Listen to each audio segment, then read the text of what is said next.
박신양 주연의 닮아야 놀자라고 하는 영화가 있어요. 갑자기 목사가 웬 닮아 이야기를 하나 싶겠지만 어쨌든 그런 영화가 있어요. 그 영화를 보면 이 건달들이 잠깐 이제 몸을 숨기기 위해서 절에 들어가게 돼요. 거기서 절 안에 중들과 이제 다툼이 일어나게 되는데 이 문제를 해결하기 위해서 서로 내기를 해요. 뭐 고스톱을 치기도 하고 계곡물에 들어가서 숨을 오래 참는 시합을 하기도 하고 뭐 이제 그런 내용입니다. 중들은 이제 건달들이 빨리 나갔으면 좋겠고 건달들은 밖에 나가면 이제 상대 조직에 의해서 당할 것 같으니까 이제 안 나갈라 그러고 이렇게 막 버티다가 결국 이제 그 나이든 주지가 중과 건달들 다 불러 모아서 이제 시합을 하게 하는 거죠. 밑이 깨진 항아리에다가 물을 먼저 가득 채우면 이기는 쪽의 말대로 하자 이렇게 얘기를 하는 거예요. 누가 이겼을까요? 영화 안 봐서 잘 몰라요. 문화생활을 좀 하시. 건달들이 이겼어요. 어떻게 이겼을까요? 영화를 본 청년들은 알겠지만 박신양이 이제 말하죠. 야 항아리 들어 들어 던져 던져. 그래가지고 면목 같은 데다 항아리를 던져서 항아리를 물로 가득 이게 채우게 되죠. 이 장면을 원래 설교 서두에 클립으로 잠깐 한 3분 정도 보여줄까 하다가 그래도 교회에 와서 설교를 듣는데 막 중이 나오고 절이 나오고 제목은 뭐 닮아야 놀자 이러고 이 영상 쪽 그런 건 영상 보는 게 좀 그런 것 같아서 보지는 않을 건데 하여튼 그런 장면이 있습니다. 유튜브에 치면 나와요. 뭐 보라는 건 아니에요. 목사가 또 막 그런 영화 보라고 하는 것도 참 그렇긴 한데 어쨌든 한국 영화 명장면 중에 하나죠. 왜 이런 이야기를 영화 얘기를 했느냐? 그 장면 다른 건 모르겠는데 그 장면 자체가 우리에게 시사하는 바가 있기 때문이에요. 밑이 깨진 독에 물을 부어서 채우는 건 불가능하죠. 그러니까 사실상 만족이라고 하는 것은 가득 찼다라고 하는 것은 깨진 독한테는 불가능한 일이라는 거예요. 언제까지? 샘에 던져지기까지. 그러니까 엄밀하게 말하자면 참된 의미에 있어서 만족이란 그러니까 진실하고 온전한 의미에 있어서 만족이란 깨진 독과 같은 우리한테는 불가능한 일이라는 거죠. 인간의 욕심은 끝이 없고 같은 실수를 반복한다. 뭐 이런 말도 있지 않아요? 그러니까 만족이라고 하는 건 오직 마르지 않는 생명샘에 던져진 하나님의 자녀, 그러니까 그리스도인들에게만 가능한 게 사실은 만족이라는 거예요. 세상에서 말하는 만족이 뭐죠? 세상에서 말하는 만족, 어떤 현실에 대한 자각, 그것에서부터 오는 빠른 포기, 그것도 아니라면 열정 없는 금욕, 이런 거에 가깝죠. 오늘 설교에서 이야기하고자 하는 건 그런 게 아닙니다. 세상에서 말하는 만족이 아니라 그리스도인들만이 할 수 있는 만족, 하나님의 자녀만이 할 수 있는 만족, 하나님 안에서의 만족이 무엇이냐, 그걸 말하려고 하는 거예요. 만족은 보통 상황과 관련된 표현이죠. 그러니까 상황 없이 만족만은 있을 수가 없죠. 우리가 왜 포만감이라는 표현 쓰지 않습니까? 포만감이 뭐예요? 많이 먹어서 배가 이제 만족하는 감각, 허기가 충분히 채워진 감각, 그 감각을 가리켜서 우리는 포만감 그러잖아요. 물론 여러분들이 웬만큼 먹어서는 포만감을 잘 못 느낀다는 걸 알고 있지만 포만감이란 게 있다는 거 정도는 알 거 아니에요. 그런 게 있어요. 그리고 사람들은 포만감이란 걸 느껴요. 그런데 우리가 예를 들어서 장염에 걸렸다고 쳐봅시다. 그래서 며칠 동안 밥을 제대로 못 먹고 죽만 먹고 죽도 제대로 못 먹고 막 그랬단 말이에요. 굶었어요. 그런데 그때 우리가 포만감을 느낄 수 있냐라는 거죠. 만족감을 느낄 수 있냐는 거예요. 우리의 상황과 우리의 갈망이 서로 부합하지 않을 때에 우리가 그때 만족할 수 있냐라는 거예요. 어렵죠. 그래서 우리는 만족하기 어려운 거예요. 그래서 때로 우리는 회피를 만족이라고 착각하기도 해요. 아, 나는 지금 내 상황에 만족해. 이렇게 만족을 이야기하고 있지만 사실은 열정 없음, 열망 없음에 대한 핑계로 만족을 이야기하기도 한다라는 거예요. 상황을 외면하고 피하면서 그걸 만족이라고 포장하는 거죠. 반에서 꼴찌여도 나 만족해. 그냥 포기하는 거예요. 하지만 아까도 이야기했지만 우리의 갈망, 우리의 욕망을 억제하고 없애는 것, 그런 금욕과 만족은 비슷하지만 좀 달라요. 우리가 완전히 욕구를 억제하고 혹은 우리의 갈망과 소망을 숨기거나 혹은 버리는 것, 이건 사실 만족이 아니라 우리 자신을 사람답지 못하게 만드는 거예요. 사람이라면 누구나 다 열망이 있죠. 그 열망을 숨기고 감추는 것일 뿐 사실상 열망은 누구에게나 있어요. 세상에선 그걸 득도라고 부르지만 사실 그건 무기력에도 가깝죠. 그럼 뭐가 만족이냐? 그리스도의 만족의 비밀은 선을 향한 열망, 선을 향한 우리의 욕망, 거기에서 와요. 다시 말하면 믿음의 최선, 다임 목사님 금요일에 하신 표현을 빌리자면 믿음의 열정, 그것이 우리 만족의 비밀이에요. 조금 더 깊게 파고 들어가서 이야기하면 만족이라는 건 중간에 오는 게 아니에요. 만족은 끝에 가서 오는 거예요. 중간에서 만족하면 우리는 그걸 내려놓죠. 포기하죠. 아, 이 정도면 됐지. 최선을 잃어버리게 돼요. 하지만 만족은 끝에 가서 오는 거예요. 그 끝까지 우리는 최선을 다해 달려가야 하죠. 그리고 그 끝에 가서 그리 아니하실지라도 이렇게 고백할 수 있다는 것, 그것이 만족이죠. 우리 주님께서 그 예가 되셨어요. 십자가에 달려서 하신 말씀, 그 7마디, 소위 가상칠언, 십자가 위에서 7마디, 그래서 가상칠언이라 불리는 말씀 중에 만족의 말씀이라고 불리는 말씀이 있죠. 누가복음 23장 46절. 예수께서 큰 소리로 불러 이르시되 아버지, 내 영혼을 아버지 손에 부탁하나이다. 십자가에서 다 이루신 주님께서 자신의 영혼을 성부께 의탁하며 만족하며 하신 말씀이라, 그래서 만족의 말씀이라고 부르죠. 그러면 예수님이 십자가 위에서 만족하셨다고 하여서 예수님의 겟세마네 기도가 최선을 다한 기도가 아니었느냐? 그렇지 않다라는 거예요. 어차피 십자가에 달릴 텐데 그냥 알았어요 하나님, 이렇게 기도했느냐? 그렇지 않다라는 거예요. 예수께서 어떻게 기도하셨다고 성경이 이야기합니까? 힘쓰고 애써 더욱 간절히 기도하시니 땀이 땅에 떨어지는 핏방울 같이 됐다, 이렇게 이야기를 하고 있어요. 땀이 땅에 떨어지는 핏방울 같이 될 정도로 힘쓰고 애쓰고 간절히 최선을 다해 기도하셨다는 거예요. 겟세마네에서뿐만 아니죠. 우리 주님의 전생에, 주님께서는 전생에 모든 생애 가운데 최선을 다하셨기 때문에 그 최선의 끝인 십자가에 다다랐을 때 하나님의 진노의 잔을 마시는 가운데서도 만족을 고백할 수 있으셨던 거예요. 최선을 다한 그 길의 끝에서만 우리는 만족할 수 있다라는 겁니다. 청년들이여, 만족의 반대는 뭐예요? 불만족이죠. 몰라요? 만족의 반대는 불만족. 다른 말로 하면 불만이죠. 그리스도인의 만족과 반대되는 것은 불만이에요. 불만. 이건 그리스도인의 만족을 이해하는 데 있어서 굉장히 중요한 부분입니다. 불만은 불안, 불평과 관련이 있어요. 불만족은 우리에게 있어서 불안과 불평을 가져다 주죠.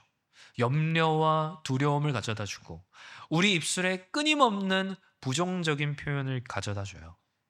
그래서 우리는 누군가의 입술을 보면, 입술을 본다는 게 입술이 도톰한지 아닌지 그걸 보라는 게 아니라 그 사람의 입술, 그러니까 말을 보면, 언어를 보면 그 언어에 불평이 있다면 그의 최선과 열정이 선을 향한 것이었는지 아니었는지 그걸 알 수 있죠.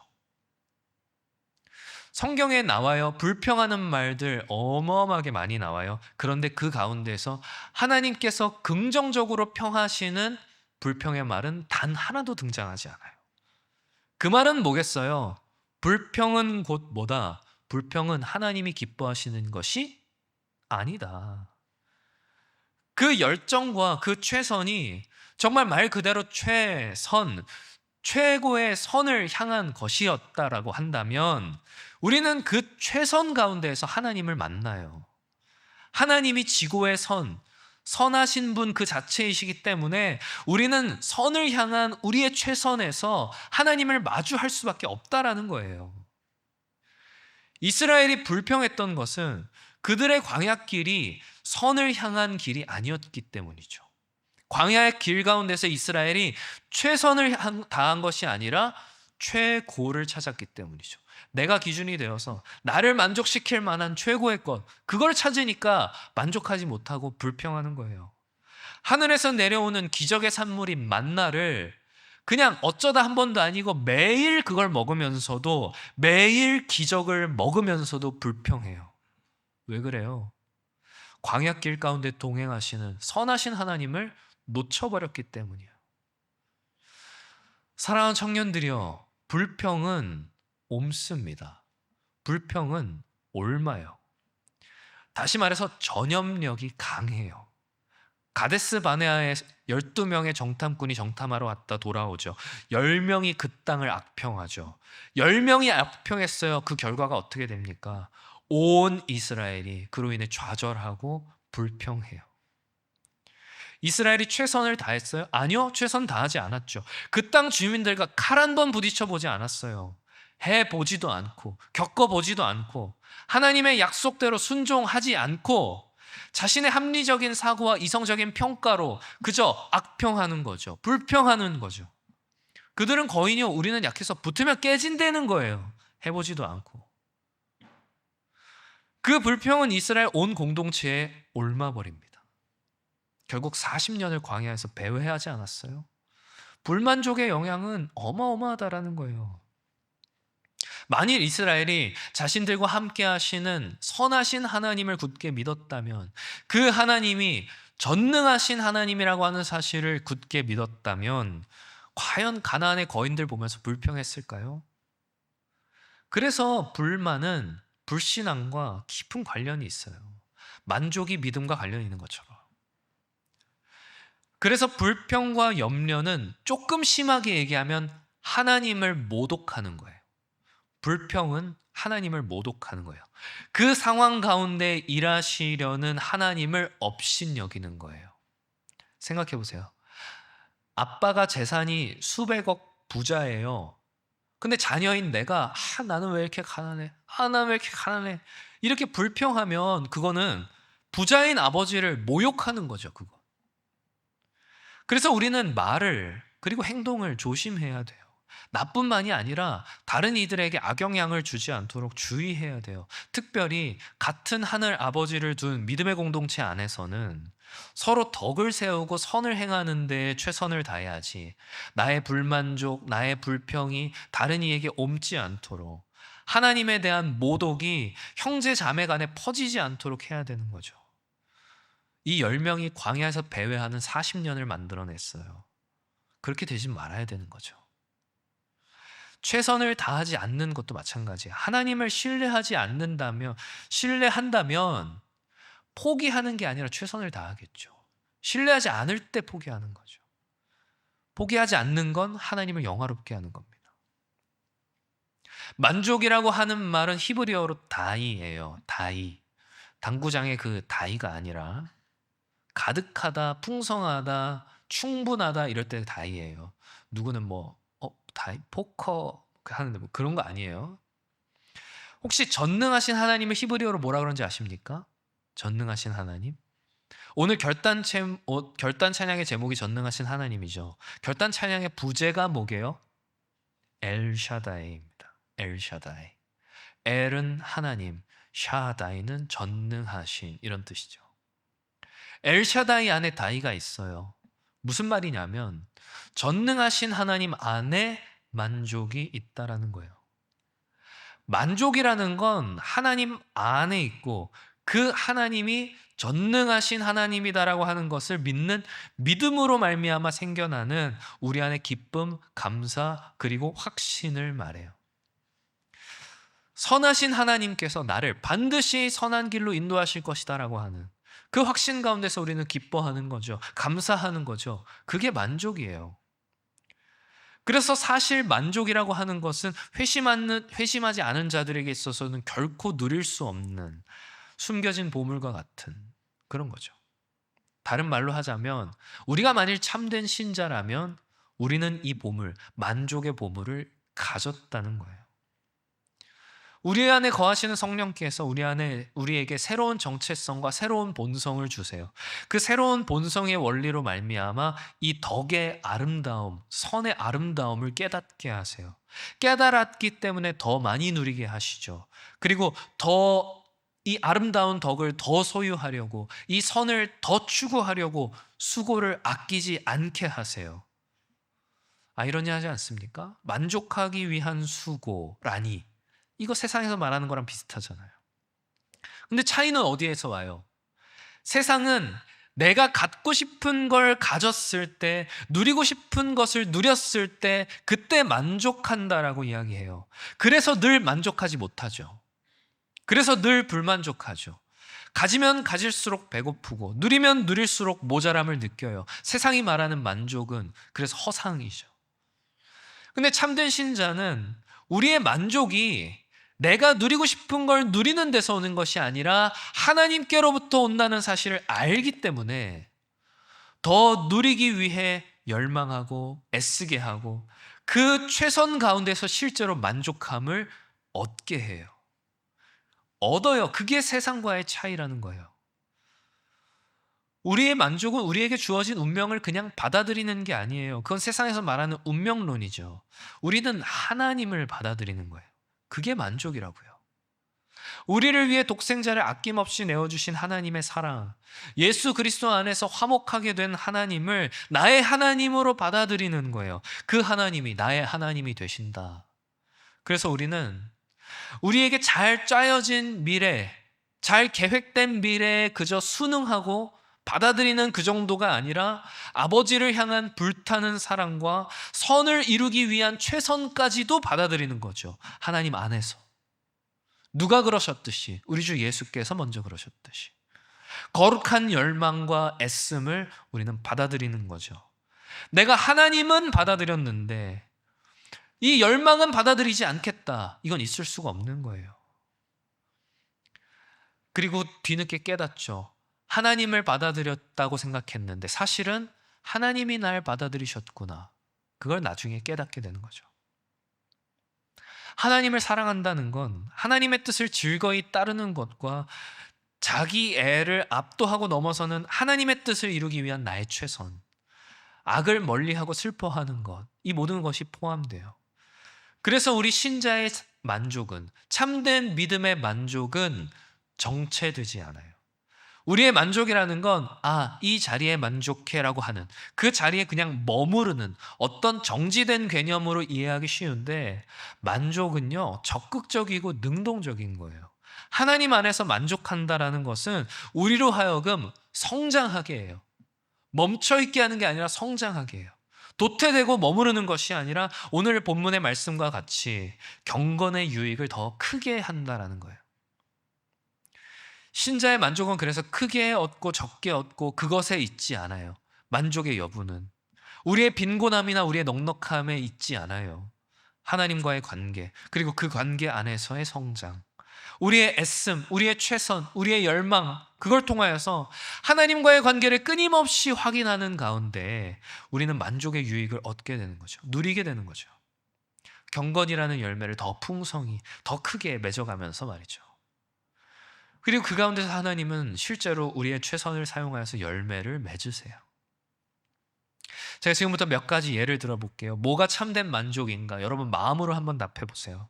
첫 번째 경우입니다. 어떤 상황이 찾아왔어요. 근데 그 상황이 내가 받아들이기에 감당하기에 버거워요. 힘들어요. 그래서 그 상황을 모르겠다, 외면해요. 이 정도면 됐지, 포기해요. 그리고 나는 이 정도에 만족해, 이렇게 말. 이건 참된 만족일까요? 아니죠. 왜 아니에요? 이 안에 하나님이 없죠. 그냥 상황만 있고 그 상황을 받아들이는 나의 선택만 있을 뿐이죠.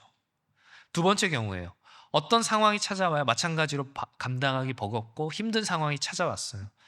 그래서 내가 열심히 목표를 세우고 계획을 세우고 최선을 다해서 목표를 이루었어요. 그래서 목표를 이루었기 때문에 만족해요. 이건 참된 만족이에요? 아니죠. 이내 그것은 또 다른 욕망으로, 또 다른 불만족으로 바뀔 거예요. 최선을 다했지만, 열심을 다했지만 그 안에 하나님이 없죠. 내 욕망과 성취만 있죠. 그건 또 다른 욕망을 낳을 뿐이에요. 세 번째 경우입니다. 마찬가지로 감당하기 버겁고 어려운 상황이 찾아왔어요. 목표를 이루기 위해서 최선을 다했어요. 근데 이루지 못했어요. 그래서 이 정도면 됐어. 나는 최선을 다했으니까 라고 하며 그것에 만족해요. 이건 참된 만족이에요? 참된 만족과 비슷하지만 엄밀하게 따지자면 아니에요. 왜 아니에요? 목표, 결과, 그리고 나에게 주어진 상황에 대한 만족만 있지 이 안에 뭐가 없어요? 하나님이 없어요. 그럼 뭐가 참된 만족이에요? 마지막 네 번째 경우예요. 감당하기 버거운, 힘든, 어려운 상황이 찾아왔어요. 하나님은 이 상황에서 내가 어떻게 하기를 원하실까? 고민하며 기도하며 하나님께 답을 구해요. 뜻을 구해요. 그러면서 하나님의 뜻이라 여겨지는 것에 내 최선을 다해요. 온 힘을 다해 쏟아요. 그리고 만족하는 거예요. 결과는요? 결과는 어떤데요? 결과는 중요하지 않아요. 결과는 우리의 깨진 독이 하나님 안에 들어간 거예요. 그래서 만족하는 거예요. 그게 그냥 만족이에요. 내 상황이 어떻게 되는지 하나님이 주실 거예요. 애초에 우리의 목적은 상황을 벗어나는 것이 아니라 뭐예요? 왜 우리는 최선을 다했어요? 하나님이 이 상황에서 내가 어떻게 하기를 원하실까? 그걸 구했기 때문에 최선을 다하는 것이지 내 욕망과 목적을 이루기 위해 최선을 다한 게 아니었기 때문이에요. 그러니까 만족하는 거죠. 이게 목적이었기 때문에. 사랑하는 청년들이요, 현실에 안주하는 것도, 욕망에 우리 자신을 맡기는 것도, 상황에 우리를 맞추는 것도 다 만족이 아니에요. 우리의 열망이 전능하신 하나님 안에 담기는 것, 그게 우리의 참된 만족이라는 겁니다.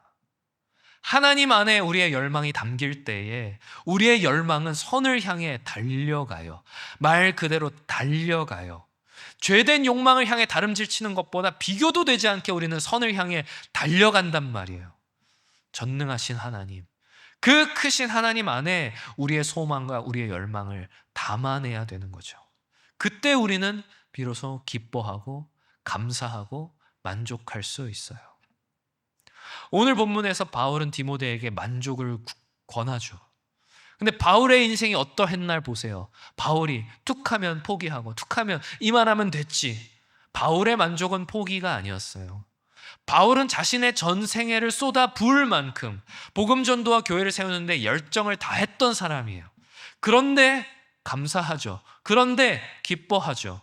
불평하지 않아요. 만족하죠. 이만하면 됐지 포기한 적이 없어요. 아직도 모자라 하면서 불평하지도 않았어요. 자신의 달려갈 길을 마치는데 자기 생명조차 아끼지 않고 내던지면서 열심을 다했죠. 최선을 다했죠. 그게 하나님의 뜻이었으니까. 그래서 바울은 만족하는 거예요. 달려온 그 길의 끝에서 자신의 죽음을 앞에 둔 상황에서 바울은 디모데에게 편지를 쓰면서 만족함을 편지하는 거예요. 그게 신자의 만족입니다. 세상의 만족과는 비교되지 않는 그리스도인의 만족이죠. 사랑하는 청년들이여, 말씀을 맺으려 합니다. 하나님께서 약속하셨어요. 내가 너를 버리지 않겠다. 나를 의지하는 자에게 내가 이루겠다. 내 짐을 내게 맡겨라. 내가 너를 붙들겠다. 하나님의 이런 약속이면 충분하지 않습니까? 그 하나님께 우리의 열망을 내던지기에 충분하지 않아요? 하나님이 나에게 무엇을 원하실까? 하나님은 내가 어떻게 하기를 원하실까? 이 질문을 던지지 않는데 어떻게 우리가 만족할 수 있겠어요? 늘 마주하는 상황에서 내 이성적 판단과 합리적 사고가 앞서는데 내 욕망에 그저 내 자신을 맡기는데 어떻게 만족할 수가 있겠어요? 어떻게 불평하지 않을 수가 있겠어요? 하나님을 찾고 구하는 데서부터 만족은 시작된다라는 거예요. 광야를 살아가는 청년들이요, 우리는 광야에서 만족을 얻을 수 없어요. 우리를 만족시키는 건 광야가 아니에요. 마실 물이 없으면 하나님께서 반석을 깨서라도 물을 내실 거예요. 먹을 양식이 없으면 하늘에서 만나를 내려서라도 우리를 먹이실 거예요. 신발이 없으면 신발이 해지지 않도록 하나님께서 기적을 베푸실 거예요. 싸움 한 번 없이 여리고를 무너뜨리시는 엘샤다이, 전능하신 하나님 안에 우리의 소망과 우리의 열망을 던져 넣어야 되는 겁니다. 불평과 불안, 불만족 대신 감사와 찬양, 기쁨과 만족이 그 자리를 차지하도록 해야 하는 거죠. 깨진 독과 같은 우리의 인생, 채워도 차지 않는 우리의 인생, 그 인생에 마르지 않는 생명수가 넘쳐나게 될 거예요. 사랑하는 청년들이여, 부디 바라옵기는 전능하신 하나님, 그 크신 하나님 안에 던져진 거룩한 열망의 사람들, 그런 주의 청년들 다 되시기를 주님의 이름으로 축원합니다.